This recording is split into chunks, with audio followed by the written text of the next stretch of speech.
국내 주요 과학 영재고들이 내년부터는 의대와 치대를 희망하는 학생은 지원하지 말라는 내용이 담긴 신입생 모집 요강을 발표했는데요. 이게 설립 취지대로 이공계 인재 양성에 도움이 될 수 있을지 관심이 모아지고 있습니다. 전문가의 의견 들어보겠습니다. 한양대학교 과학기술정책학과 김상선 교수 전화 연결되어 있습니다. 안녕하십니까? 안녕하세요. 네. 자, 그동안 과학영재고에서 사실 설립 취지와 달리 의대 입시에만 매달리는 거 아니냐 이런 비판이 많이 있었는데 과하다 싶긴 했는데 실제로 이 과학영재고에서 의대 진학하는 학생 비율이 어느 정도입니까? 뭐 학교에 따라 다르긴 한데요. 예. 보통 한 5 내지 20% 정도 지금 그렇게 잡히고 있습니다. 그렇지만 예. 나머지 한 90% 이상은 대부분이 여전히 이공계열로 진학을 해서 잘 공부를 하고 있다고 생각을 하고 있습니다. 네, 그렇군요. 이 공개한 자료를 보면 서울과학고가 2013년에 22.5%, 그리고 2014년에는 14.75%가 졸업 후에 의학계열로 진학했다. 이런 결과도 있었는데 이게 내년부터요. 좀 의대와 치대 진학을 희망하는 학생들이 과학영재고에 지원할 수 없다. 이런 신입생 요강이 발표가 됐는데요. 단순히 의대 지원자 비율이 높아서만은 아닌 것 같습니다. 이런 방안이 나오게 된 구체적인 배경 무엇이라고 보십니까?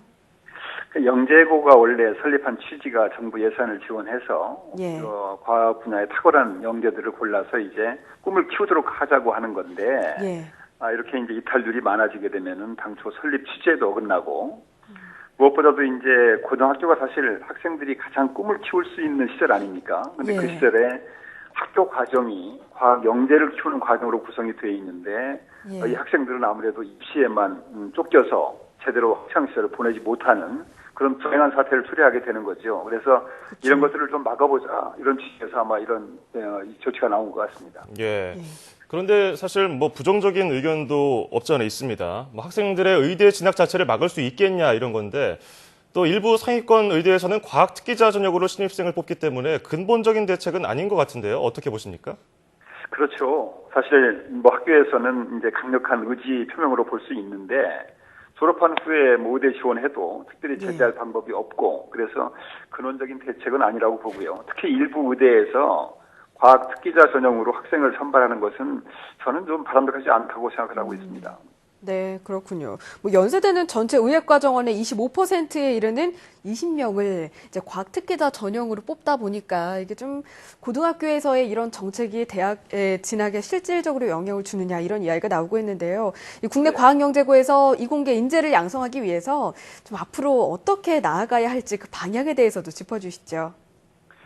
무엇보다도 이제 과학기술에 소질 있는 영재들이 계속 꿈을 키워나갈 수 있도록 여건을 만들어주는 게 중요한 것 같습니다. 그래서 지금은 이제 과학기술 중심 사회라고 하지 않습니까? 네. 모든 분야에 과학기술이 중심이 되어야 되는데 그 주역이라는 것 확실한 비전을 심어줘야 되고 또 과학기술인들이 우대받고 존경받는 그런 풍토가 조성이 된다고 생각을 합니다. 아울러서 그 학창시절에 아까도 말씀드린 것처럼 한참 꿈을 키워야 되는데 그렇죠. 아이들이 이제 과학 영재고에 들어오게 되면은 본의 아니게 입시 위주에 쫓기다 보면은 학창시절을 제대로 못 보내는 거죠. 그래서 그런 불행한 일들이 있다는 것을 널리 알려서 그쪽에 꿈이 있는 아이들은 아예 과학 영재 고등학교에 오지 말아야 되고요. 앞으로 이제 과학기술이 우리의 희망이고 과학기술인이 우리의 자랑이 되는 그런 여건을 조성해 나가야 되리라고 생각을 합니다. 예. 사실 꿈과 모험, 도전을 해야 될 나이에 학생들이 이 제도상, 여건상 그렇게 할 수밖에 없는 실정도 좀 우려스럽습니다. 자, 지금까지 한양대 과학기술정책학과 김상선 교수였습니다. 오늘 말씀 고맙습니다. 감사합니다. 네, 과학영재 학교들이 경고성 문구를 통해서 학교 설립 취지에 부합하지 않는 학생을 최대한 걸러내겠다 이렇게 했는데 실효성이 있을지 의문이 들긴 합니다. 네, 맞습니다. 이 학생들의 의학계열 진학 자체를 막는 근본적인 대책으로는 좀 부족하다는 생각이 드는데요. 앞서 말씀 주신 것처럼 아이들이 진정 이제 꿈을 펼칠 수 있도록 그 장을 마련해주는 노력이 좀 우선돼야 되지 않을까 싶습니다.